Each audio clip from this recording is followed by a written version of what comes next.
কথা বলেন না জি? ফেরেশতা দেখা যায়? ও চাচা, ফেরেশতা দেখেছেন? দেখা যায় না। আচ্ছা, অনেকে বলে যে জিনে পেয়েছে, মানে জিনে ধরেছে, বলে না? স্বাভাবিক ছিল, অস্বাভাবিক আচরণ করছে, হয় কি হয় না? একটা ভালো মেয়ে, যুবতী মেয়ে, আলহামদুলিল্লাহ, একটা যুবতী মেয়ে বা বৌমা স্বাভাবিকভাবে জীবন যাপন করছিল, কথাবার্তা ঠিকই ছিল, হঠাৎ করে তার অস্বাভাবিক অবস্থা, অনেক ডাক্তার দেখানোর পর বলছে একে জিনে পেয়েছে। বলে কি বলেন? বলে। তখন কবিরাজের কাছে যাই, যে ঝাড়ফুঁক করতে জানে ও বিষয়ে, তাকে নিয়ে আসা হয় বা তার কাছে যাওয়া হয়। যাওয়া হয় কি হয় না? সে বলবে যে আমি কি দেখতে পাচ্ছি একজনকে, তার নাম কি? শয়তান। শয়তান। বন্ধু, আমি আপনাদেরকে যেটা বলতে চাচ্ছি সেটা হলো, বোঝাতে চাচ্ছি, যেটা পৃথিবীতে কোন মানুষ ফেরেশতা দেখতে দেখতে পায়? পায় না। আপনারা বড় লক্ষণপুরের মানুষ বলছেন পায় না, আমি বলছি পায়। কে কে দেখবেন ফেরেশতা? দেখবেন? কথা বলেন না কেন? ফেরেশতা দেখবেন? সবাই দেখবেন? ফেরেশতা দেখা যায়। আপনার আব্বা যখন মারা গেছে, আপনার মা যখন মারা গেছে, আপনার স্ত্রী মারা গেছে, প্রিয়জন আপনজন যিনি মারা গেছেন, আপনার মায়ের মৃত্যুর সময় যখন আপনার চতুর্দিকে ভাই বোন, আত্মীয় স্বজন, প্রতিবেশী, গ্রামবাসী যখন চতুর্দিকে দাঁড়িয়েছিলেন, তখন মায়ের মুখে যদি কথা আছে, তা মা বলবে বেটা সামনের দিকটা ফাঁকা করে দাও, অর্থাৎ পায়ের দিকটা ফাঁকা করে দাও।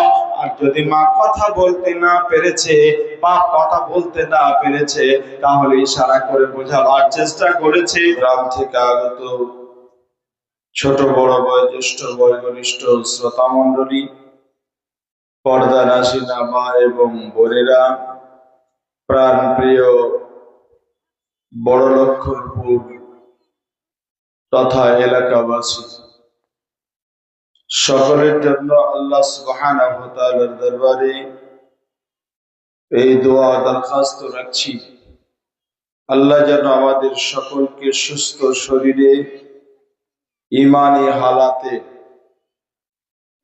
সহি আমল করার তৌফিক দান করেন। পড়ি আমিন, বলি আমিন। আল্লাহ যেন আমাদের সকলের বাড়িতে বরকত দান করেন। আল্লাহ সুবহানাহু ওয়া তাআলা আমাদের প্রত্যেককে দুনিয়াতে বিপদ মুক্ত রাখেন। পড়ি আমিন।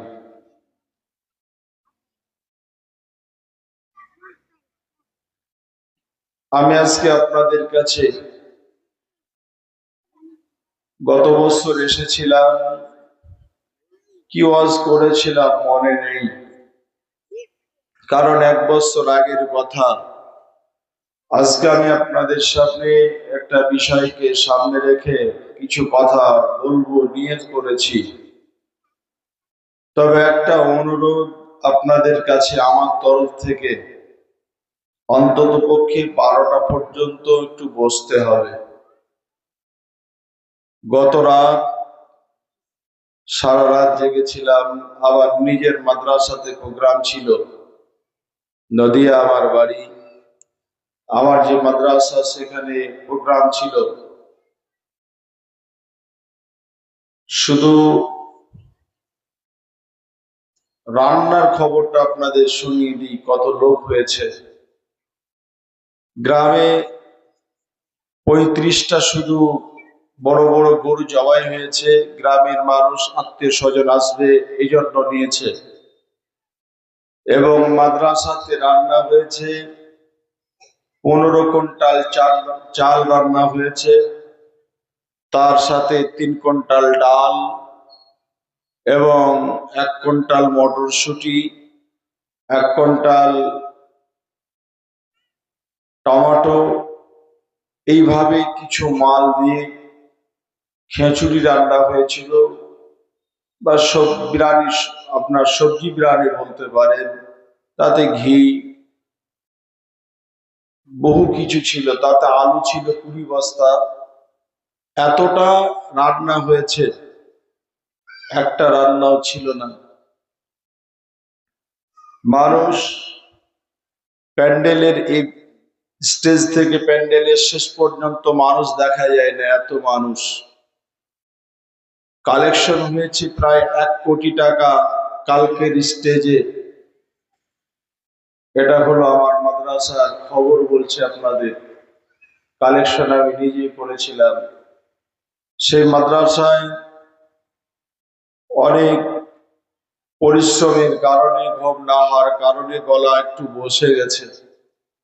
দোয়া রাখেন, আল্লাহর কাছে দোয়া রাখছি, আল্লাহ তাআলা যেন আমাকে সুস্থভাবে কিছু কোরআন হাদিস বলার তৌফিক দান করেন, আমিন।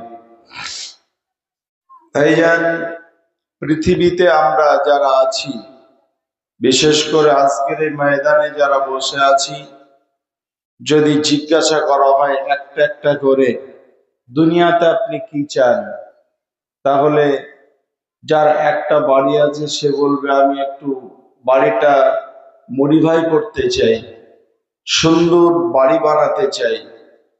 যার গাড়ি আছে সে বলবে চাইতে একটু দামি গাড়ি চাই। যার একটা ছেলে আছে সে বলবে যে আমার আর একটা মেয়ে হলে ভালো হয়। এ হলো চাওয়া পাওয়া, আশা। মানুষের আশা দুনিয়াতে থাকবে, আর এই আশা থাকবে বলেই যদি মানুষটাকে বলা হয় আপনি কেমন আছেন, বলবে আমি খুব সুখে আছি। কিন্তু আমার অমুক ভাই, তার অনেক কিছু আছে, আমি চাচ্ছি ওর মতো একটু ডেভেলপ করতে, আমি দুনিয়ার জমিনে সফল হতে চাচ্ছি, একজন সফল মানুষ হতে চাচ্ছি। একটা লোককে যদি বলেন আপনার ছেলেগুলো কেমন কি করছে, বলবে আমার 5টা ছেলে, একজন মাদ্রাসায় লেখাপড়া শিখছে, তাকে আমার উদ্দেশ্য বড় আলেম বানাবো। আর একটা বলে, আরেকটা সে ছেলেটা একজন ব্যবসাদার, ব্যবসা করছে। আর বাকি ছেলেগুলো, তখন সে একটা একটা করে বলবে। এগুলোকে আমি চাচ্ছি যে আমার ছেলেগুলো আপন আপন জায়গাতে যেন প্রতিষ্ঠিত হতে পারে। যে আব্দুল্লাহ ভাই আছে গ্রামে, ওর 4টা ছেলে, একটা ডাক্তার, খুব বড় মাপের ডাক্তার, সপ্তাহে একদিন গ্রামের মানুষকে ফ্রি চিকিৎসা করে। আর একটা ছেলে আছে খুব বড় মাপের অ্যাডভোকেট।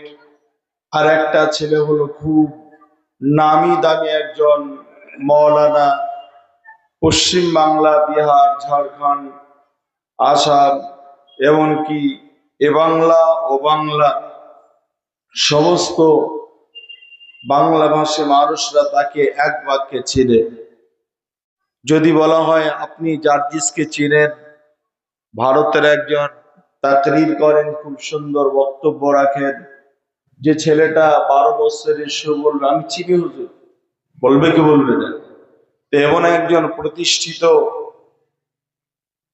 মাওলানা আপনি বানিয়েছেন আব্দুল্লাহ সাহেব। আর একটা ছেলেকে খুব বড় মাপের ব্যবসাদার, প্রতিষ্ঠিত ব্যবসাদার বানিয়েছেন।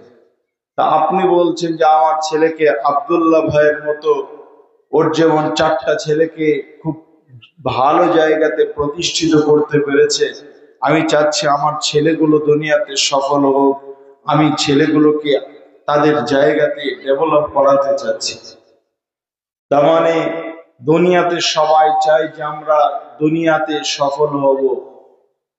আমি আপনাদেরকে এটা বোঝাতে চাচ্ছি, দুনিয়াতে সবাই চাই যে আমরা দুনিয়াতে সফল হব, সফলতার জীবন সবাই পেতে চাই।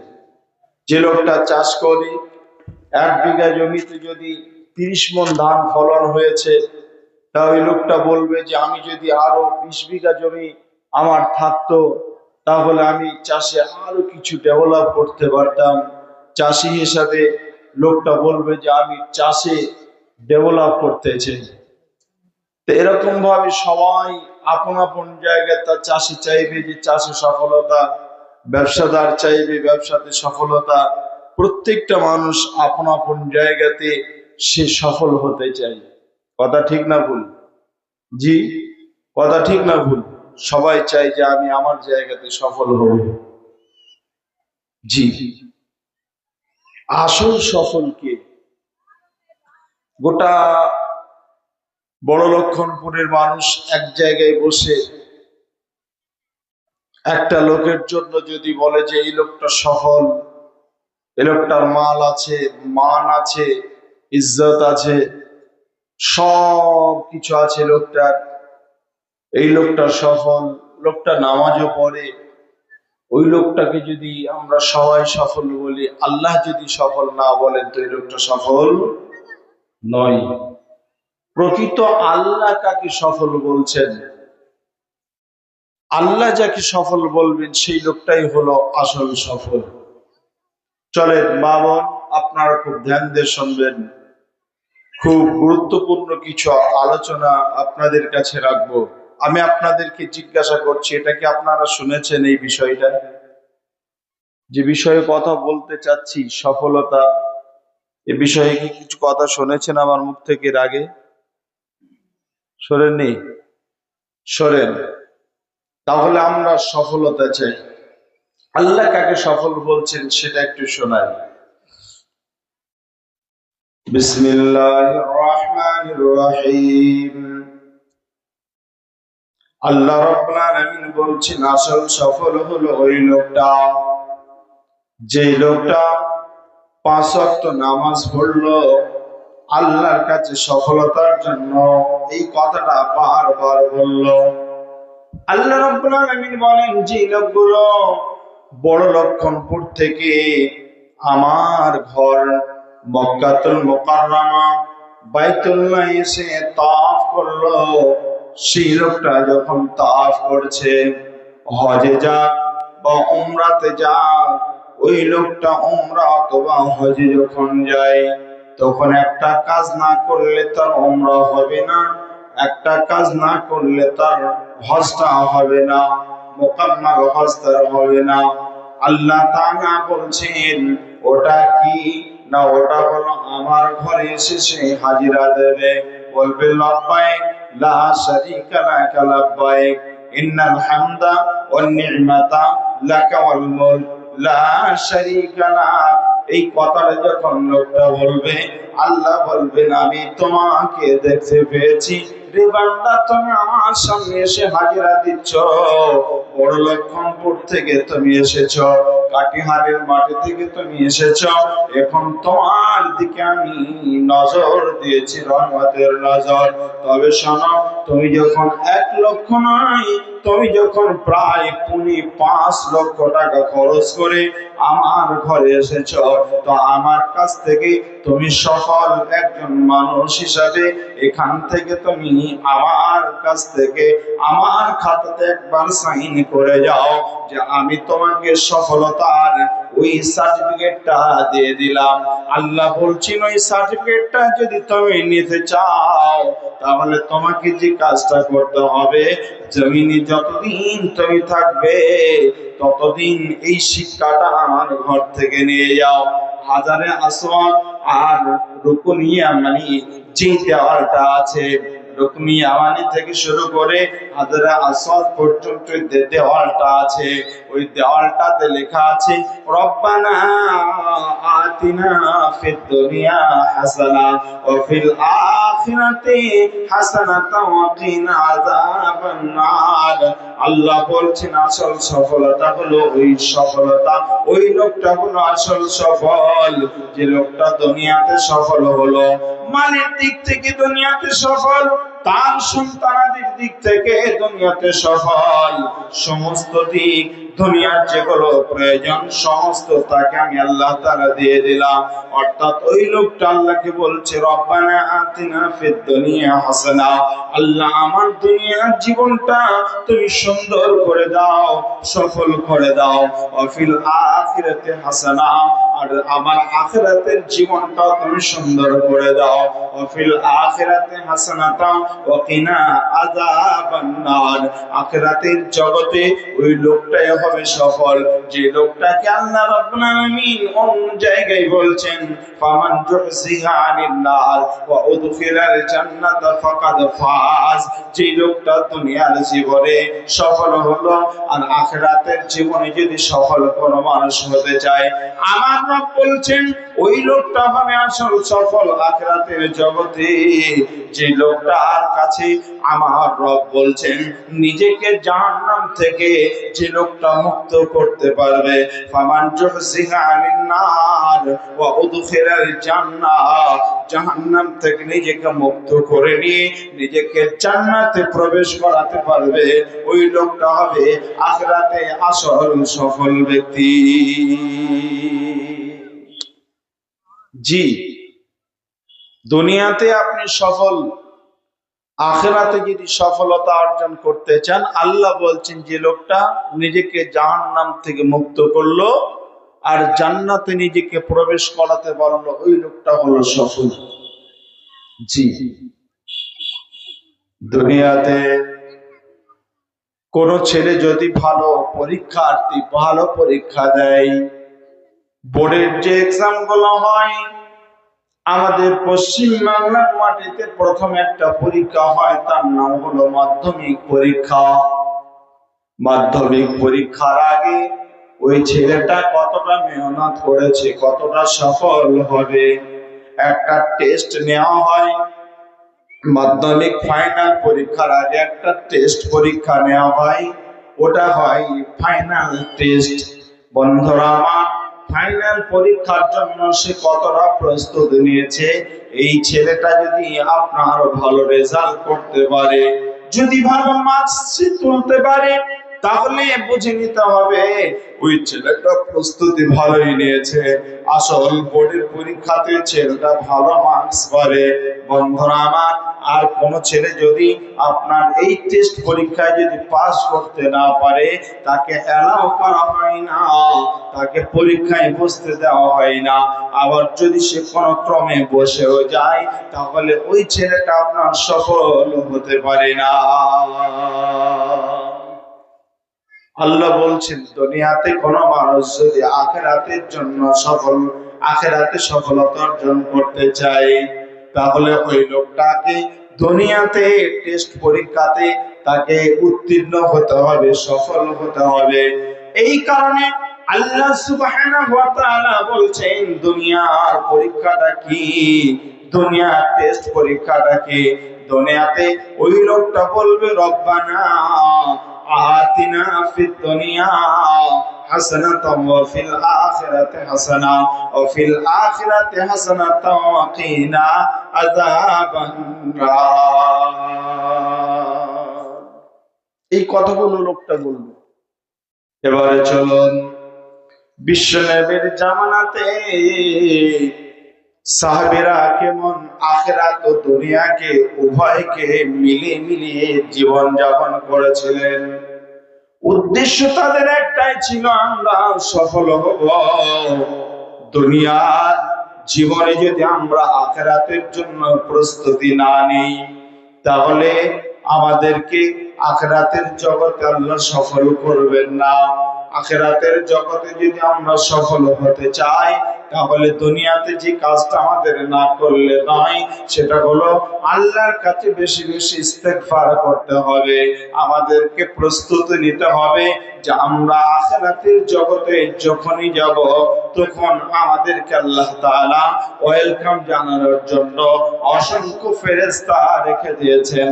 বন্ধুরা আমার, আমি আপনাদেরকে বোঝাতে চাচ্ছি, এটা আপনাদের এই বড় লক্ষণপুরে যদি আপনার তৃণমূলের মিটিং হয়, এখানে কংগ্রেসের যদি মিটিং হয়, আর যদি হাই কমান্ডার নেতা একজন এখানে আসে, তাহলে তাকে ওয়েলকাম জানানোর জন্য দেখবেন অনেক অনুসারী বসে থাকবে, দাঁড়িয়ে থাকবে, ওয়েলকাম জানানোর জন্য ফুলের তোড়া নিয়ে তাকে ওয়েলকাম জানাবে। আমার রব বলছেন শোনো, যদি তুমি প্রস্তুতি নিতে পারো দুনিয়াতে, তাহলে আখিরাতের জগতে যখন আসবে তখন তোমার জন্য আখিরাতের জগৎটা কোন সময় তোমার আখিরাতের জগতে তুমি পদার্পণ করবে, আখিরাতের জগতে তুমি ঢুকবে, এটা হলো একটা এমন একটা ইমিগ্রেশন। সেটা হলো কি, আমি যদি বাংলাদেশ যেতে চাই তাহলে আমাকে ইন্ডিয়া ছেড়ে বাংলাদেশে ঢুকতে হবে। একটা জিরো পয়েন্ট আছে, ওই জিরো পয়েন্টটা আমি যতক্ষণ পর্যন্ত ক্রস করতে না পারবো ততক্ষণ পর্যন্ত আমাকে আমার বাংলাদেশ ঢোকা হবে না। আবার যদি বাংলাদেশ থেকে ইন্ডিয়াতে আসতে চাই তাহলে একটা জিরো পয়েন্ট আছে, ওই জিরো পয়েন্টটা ক্রস না করলে আমি ইন্ডিয়াতে ঢুকতে পারবো না। প্রত্যেকটা দেশের সঙ্গে একটা দেশের সাথে আর একটা দেশের জিরো পয়েন্ট থাকে। আল্লাহ বলছেন তুমি আছো জগৎ, এই জগৎটার নাম হলো দুনিয়া, তুমি দুনিয়ার জগতে আছো। আর যদি আখিরাতের জগতে যেতে চাও তাহলে একটা জিরো পয়েন্ট তোমাকে ক্রস করতে হবে। ওই জিরো পয়েন্টটার নাম হলো কি, তার নাম হলো মওত। মওত নামক জিরো পয়েন্টটা যখন তুমি ক্রস করবে তখন তোমার জন্য ফেরেশতারা ওয়েলকাম জানাবে। ওয়েলকাম জানানোর জন্য হাজারে হাজার ফেরেশতা তোমার কাছে আসবে আর বলবে আহলান ওয়া সাহলান ওয়া মারহাবান, এসো এসো হে আল্লাহর গোলাম, এসো তুমি ইরজিই, তুমি আল্লাহর কাছে ফিরে এসো, কারণ আল্লাহ রাব্বুল আলামিন তোমার প্রতি রাজি আছেন, খুশি আছেন, এই জন্য তোমাকে ওয়েলকাম জানানোর জন্য এসেছি। অতএব তোমার চিন্তার কারণ নেই, তোমার আখিরাতের জগৎটা সফল হবে। কি করে সফল হবে? আল্লাহ বলছেন যে লোকটা মৃত্যুর সময় যে লোকটার কাছে একজন ফেরেশতা আসবে তার নাম হলো মালাকুল মউত। মালাকুল মউত আসার আগে তার কাছে অসংখ্য ফেরেশতা এসে তার কাছে প্রস্তুতি নিয়ে নেয়, তার কাছে হাজিরা হয়ে যায়, হাজির হয়ে যায় অসংখ্য ফেরেশতা। আমি আপনাদের এই বড় লক্ষণ করে নারী পুরুষ নির্বিশেষে সকলকে একটা কথা আমি জিজ্ঞাসা করতে চাই, দুনিয়াতে কোন মানুষ ফেরেশতা দেখেছে কি? কোন মানুষ ফেরেশতা দেখেছে? দেখেনি? বড় লক্ষণপুরের কোন মানুষ দেখেনি? পানি লাগবে। ফেরেশতা কি দেখা যায়? কথা বলেন না জি, ফেরেশতা দেখা যায়? ও চাচা ফেরেশতা দেখেছেন? দেখা যায় না। আচ্ছা, অনেকে বলে যে জিনে পেয়েছে, মানে জিনে ধরেছে, বলে না, স্বাভাবিক ছিল অস্বাভাবিক আচরণ করছে, হয় কি হয় না? একটা ভালো মেয়ে, যুবতী মেয়ে, আলহামদুলিল্লাহ, একটা যুবতী মেয়ে বা বৌমা স্বাভাবিকভাবে জীবনযাপন করছিল, কথাবার্তা ঠিকই ছিল, হঠাৎ করে তার অস্বাভাবিক অবস্থা। অনেক ডাক্তার দেখানোর পর বলছে একে জিনে পেয়েছে। বলে কি বলেন? বলে। তখন কবিরাজের কাছে যাই, যে ঝাড়ফুঁক করতে জানে ও বিষয়ে, তাকে নিয়ে আসা হয় বা তার কাছে যাওয়া হয়। যাওয়া হয় কি হয় না? সে বলবে যে আমি কি দেখতে পাচ্ছি একজনকে, তার নাম কি? শয়তান। শয়তান। বন্ধু, আমি আপনাদেরকে যেটা বলতে চাচ্ছি সেটা হলো, বোঝাতে চাচ্ছি, যেটা পৃথিবীতে কোন মানুষ ফেরেশতা দেখতে দেখতে পায়? পায় না। আপনারা বড় লক্ষণপুরের মানুষ বলছেন পায় না, আমি বলছি পায়। কে কে দেখবেন ফেরেশতা? দেখবেন? কথা বলেন না কেন? ফেরেশতা দেখবেন? সবাই দেখবেন? ফেরেশতা দেখা যায়।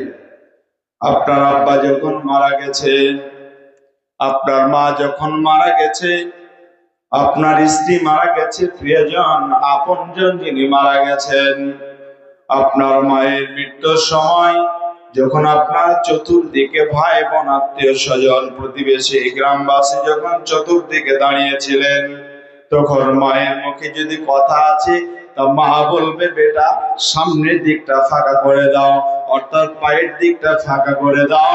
আর যদি মা কথা বলতে না পেরেছে বা কথা বলতে না পেরেছে তাহলে ইশারা করে বোঝাবার চেষ্টা করেছে, এটাও যদি সম্ভব না হয় তাহলে সে বোঝাতে চেয়েছে বারবার আমার সামনের দিকটা ফাঁকা করে দাও।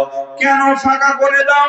যতদিন তার নজর যায়, যতদূর তার নজর যায় ততদূর পর্যন্ত সে ফেরেশতা দেখতে পায়।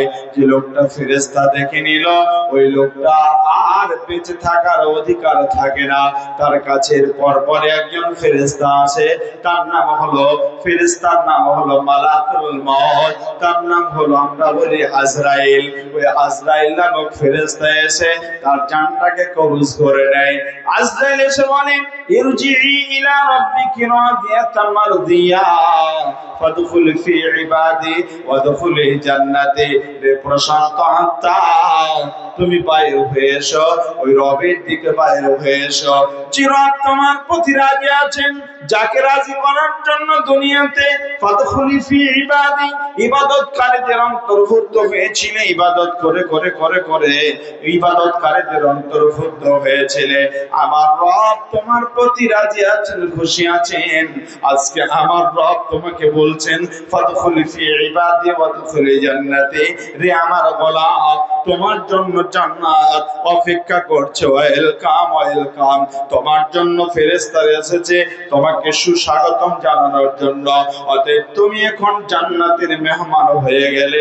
আল্লাহ বলছেন এই লোকটা হলো মৃত্যুর সময় সফল একজন মানুষ। কিন্তু নবীজি একটা ভয়ঙ্কর হাদিস বলেছেন। কি হাদিস? একটু শুনে যান। মা বোন আপনারা খুব ভালো করে ফলো করেন, একটু লক্ষ্য করেন। বিশ্বনবী আবার বলেছেন যখন একটা মানুষ মৃত্যুর সময় ছটফট ছটফট করে, আল্লাহ তাআলা বলেছেন আল্লাহ তাআলা বলছেন ওয়াজাআত সাকরাতুল মাউত, যখন মালাকুল মাউত আসবে, সাকরাতুল মাউত যখন তার কাছে আসবে, লোকটা মৃত্যুবরণ করবে, ছটফট ছটফট ছটফট করছে। এমন সময় আমার রব বলছেন এই মানুষটার কাছে যখন মালাকুল মাউত আসবে, ইন্ডামিন টাইমে একটা মানুষ তার কাছে এসে হাজির হবে। ওটা কে না, আপনার বাপ যদি আগে মারা গেছে, আপনার মা যদি আপনার আগে মারা গেছে, আপনার স্ত্রী যদি আপনার আগে মারা গেছে, আপনার কোনো ভাই কোনো বোন যদি আগে মারা গেছে, যাকে আপনি সব চাইতে ভালোবাসতেন, যে আপনাকে সব চাইতে বেশি ভালোবাসতো, এমন একটা মানুষের রূপ ধারণ করে আপনার সামনে এসে বলবে রে আমার বেটা। মায়ের রূপ ধারণ করে মা বলবে রে আমার বেটা, চিন্তা করিস না, আমি তোর মা, তোর সামনে এসে আমি তোকে একটা কথা বলছি শোনে নে। জীবনে কোনোদিন মা হিসাবে তোকে জীবনে কোনোদিন কষ্ট দিইনি, তো আমাকে কোনোদিন কষ্ট দিয়ে কথা বলিসনি। আমার বেটা আজকে আমি তোর কাছে এসেছি শুধু একটা কথা বলার জন্য। যারা তোকে বিরক্ত করছে, যারা তোর পাশে দাঁড়িয়ে আছে, বসে আছে, ওরা বলছে পড়ো লা ইলাহা ইল্লাল্লাহ, অথবা তারা নিজেরাই পড়ছে লা ইলাহা ইল্লাল্লাহ, কালেমার তালকিন দিচ্ছে। একবার সোজাসুজি বলে দাও আমি কালেমা পড়বো না, একবার তুমি সোজাসুজি বলে দাও আমি কালেমা পড়বো না। আমি তোমার আগে এসেছি, আমি তোমার মা, দুনিয়াতে তোমার সমস্ত ভালো, আমি তোমার জন্য ভালো কিছু সদা সর্বদা চিন্তা ভাবনা করতাম। দুঃখে তোমার সাথে ছিলাম, সুখে তোমার সাথে দুনিয়া করেছি। বেটারে আজকে যেটা তোমাকে বলতে যাচ্ছি সেটা হলো, আজকে তোমার কাছে এসেছি আমি, তোমার এই সুখে দুঃখের সময় এসে হাজির হয়েছি। তোমাকে চিন্তা করতে নিষেধ করছি। আমি যেহেতু আগে এসেছি কত সুখে রয়েছে, আমি জানি আমি বড় লক্ষণপুরে এর আগে এসেছিলাম, আমি জানি কোন মসজিদ আমাকে থাকতে দেবে, কোথায় আমার প্রস্রাব পায়খানার ব্যবস্থা হবে, কি খাবার হবে, কেমন জায়গায় শুতে দেবে। এলাকাটা আমার আশা আছে, এই জন্য আমি রাস্তাঘাট ভালোভাবে চিনি, এই জন্য এখানকার অবস্থান আমার জানা আছে, এখানকার পরিবেশ জানা আছে। বন্ধুরা আমার, ঠিক একইভাবে মা বলবে আমি আগে চলে গেছে, আমার তো মৃত্যু আগে হয়েছে, এখন তুমি আসছো আসছো এই জগতে, অতএব আমার কথাটা শুনে নাও।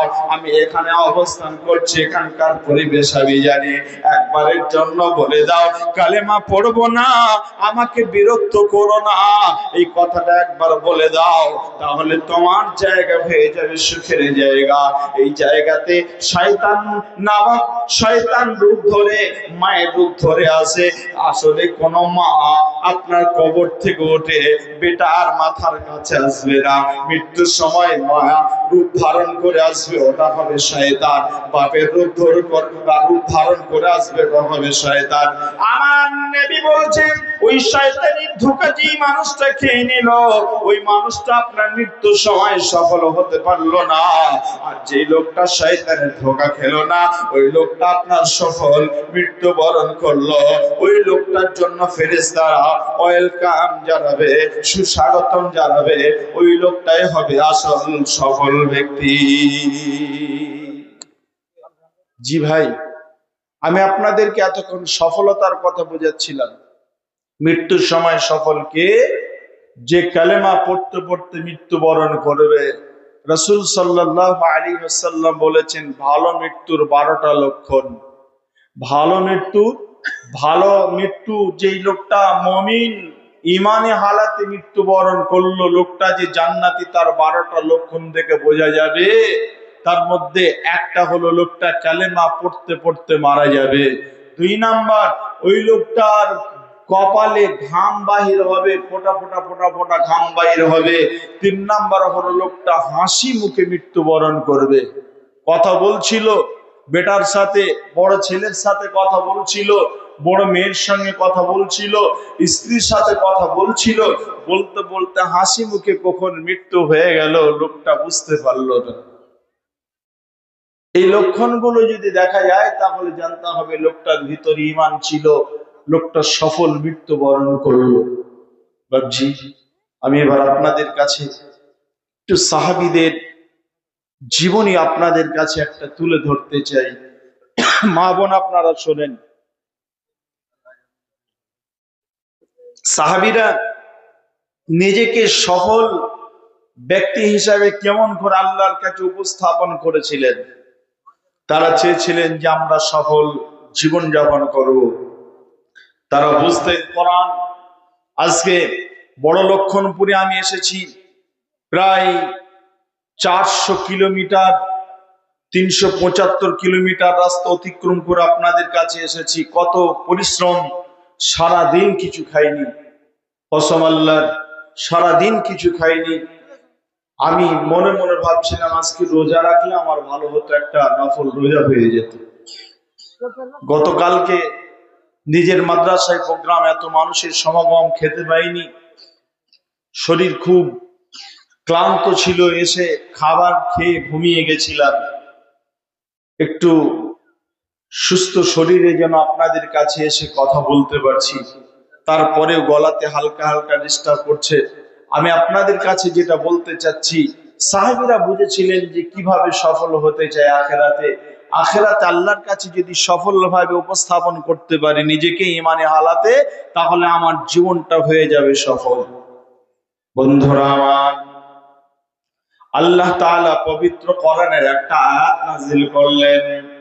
আল্লাহ বললেন ইন্নাল্লাহা আশতারা মিনাল মুমিনিনা আনফুসাহুম ওয়া আমওয়ালাহুম বিআন্না লাহুমুল জান্নাহ।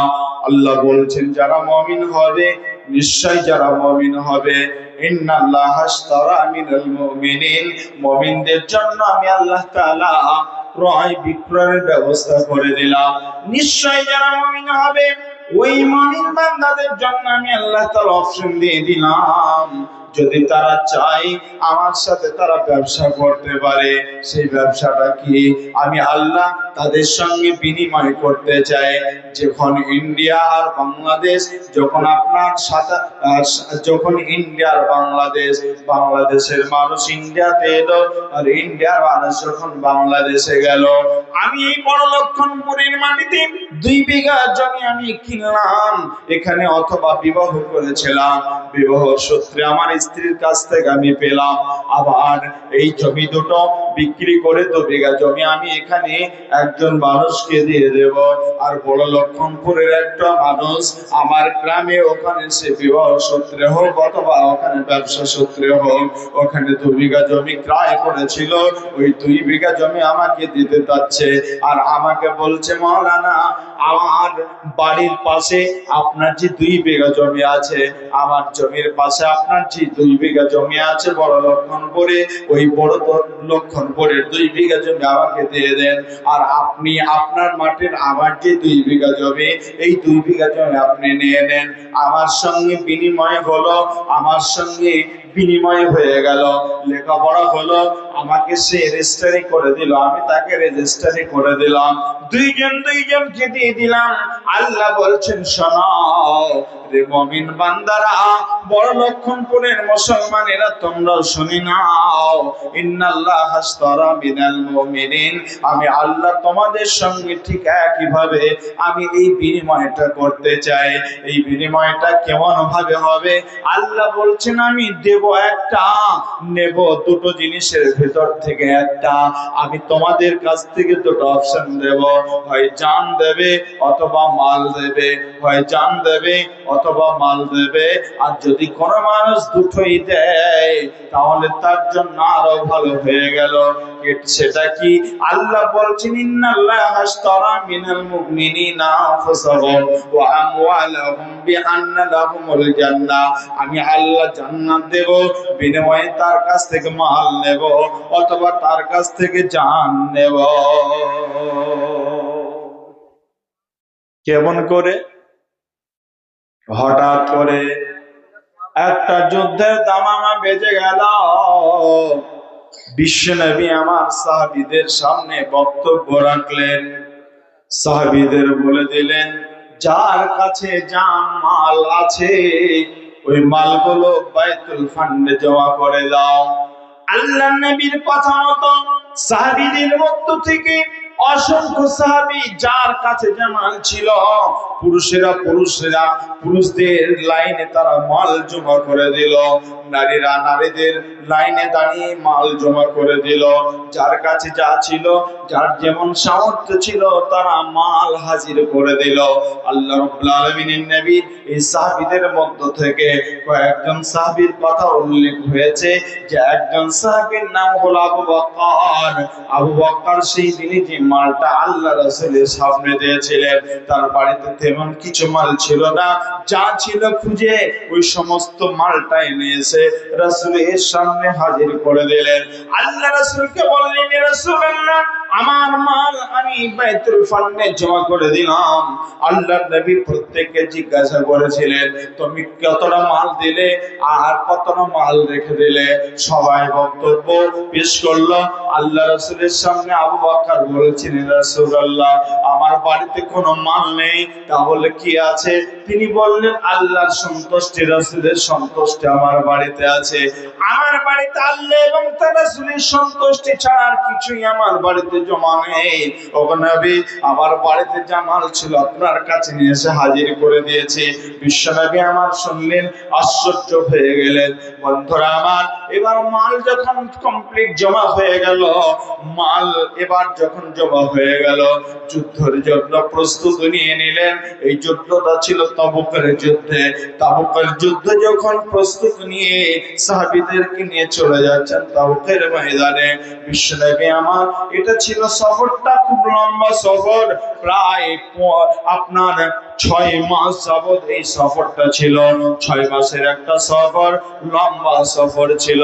আর এটা ছিল খুব গরমের সময়, খুব কঠিন একটা সফর। বন্ধুরা আমার, বাচ্চাগুলোকে রেখে যখন বাপ চলে যায়, রাসূলের ডাকে আল্লাহ ডাকে যাচ্ছেন, কারণ যুদ্ধের দামামা বেজে গেছে। রাসূল যখন যুদ্ধের মহড়া নিয়ে প্রস্তুত নিয়ে যখন সাহাবীদেরকে নিয়ে এবার চলে যাচ্ছেন, কোথায় না তাবুকের ময়দানে। তাবুকের রাস্তা সাথে রাস্তা ধরে যখন মদিনা ছেড়ে চলে যাচ্ছেন, ছোট্ট ছোট্ট বাচ্চাগুলো যাদের বাপের কাছ থেকে বাপ ছাড়া কিছুই যারা বুঝি না, ওই ছোট্ট ছোট্ট বাচ্চাগুলোকে বুকে জড়িয়ে ধরে বাচ্চাগুলোকে আদর দিয়ে বলছেন, বেটারে ফিরে আসবো, আবার কোলে নেবো, আদর করবো, এখন তোমার মায়ের কাছে তুমি থাকবে, মা যা বলবে তাই শুনবে। বাপ যখন চলে যাচ্ছে বেটাদেরকে কিছু ওসিয়ত করে যাচ্ছে, ছেলে মেয়েকে ওসিয়ত করে যাচ্ছে, স্ত্রীকে ওসিয়ত করে যাচ্ছে যে আল্লাহ নাস্তাত আমি বাইরে হলাম, আমি আবার ফিরে আসবো, সহি সালামতে যদি ফিরে আসতে পারে দেখা হবে, আবার সংসার করবো সুন্দরভাবে। বন্ধুরা আমার, আসসালামু আলাইকুম। ওয়ালাইকুম সালাম। জি বলেন সাদ্দাম ভাই। বলছিলাম কি, আমি তো রান্না হয়ে গেছে তো, আর দাদু যেখানে গামছা হচ্ছে, দাদুটা আমার দাদা নাই, দুনিয়া ছেড়ে চলে গেছে। জি আমার দাদা জমি দিয়ে গেছে কোনো মসজিদে, তো দাদাটা ওখানে রাখা আছে। হুম দাদাটার নামে আমি 2000 টাকা দান করবো, তো একটু হাত দোয়াটা করিয়ে। একটু বেশি বাড়ানো যাবে না? কোথায় আছেন আপনি? আমি করলাম আগে, আপনার আগের মুরব্বী ছিল ওখানে, আমার নামে করেছি, আমার দাদার নামে আমি 2000 টাকা দিয়েছি। ও ওখানে কত দিয়েছিলেন? 3000, মোট 5000। ও, তা আপনাকে একটু বাড়ানোর জন্য বলছিলাম, 5 দিয়েছেন, আলহামদুলিল্লাহ, যথেষ্ট। যদি পারেন। না আমি দিয়েছি, আমি ওটাতে দাদাটা দিই নাই, এমনিও লাগলে দিয়ে দিয়েছি, সেটাই নাই। কিন্তু আমার দাদা দিয়েছে, মসজিদটা আমরা দেখছি, ওটা সেটা নাই। আচ্ছা আচ্ছা, তো 2000 টাকা দেবেন, আগে 3000 দিয়েছে, আলহামদুলিল্লাহ। হুম, ঠিক আছে ভাইজান, দোয়া করে। জি দোয়া করছি। হ্যাঁ, ইমরান ভাই, সাদ্দাম ভাই, সাদ্দাম ভাই উনি এর আগে 3000 দিয়েছেন, আবার 2000 দান করলেন দাদার নামে। আল্লাহ তার দাদাকে জান্নাত নসিব করো, ভুল ত্রুটি জীবনের ক্ষমা করো। দাদা দাদি বেঁচে আছে? জি না, দুজনই। দাদিও মারা গেছেন, দাদা দাদি দুইজন মারা গেছেন, 2000 টাকা দান করলেন। আল্লাহ তার দানকে তুমি কবুল করো, মঞ্জুর করো, মনের বাসনা পূরণ করো, রুজি রোজগার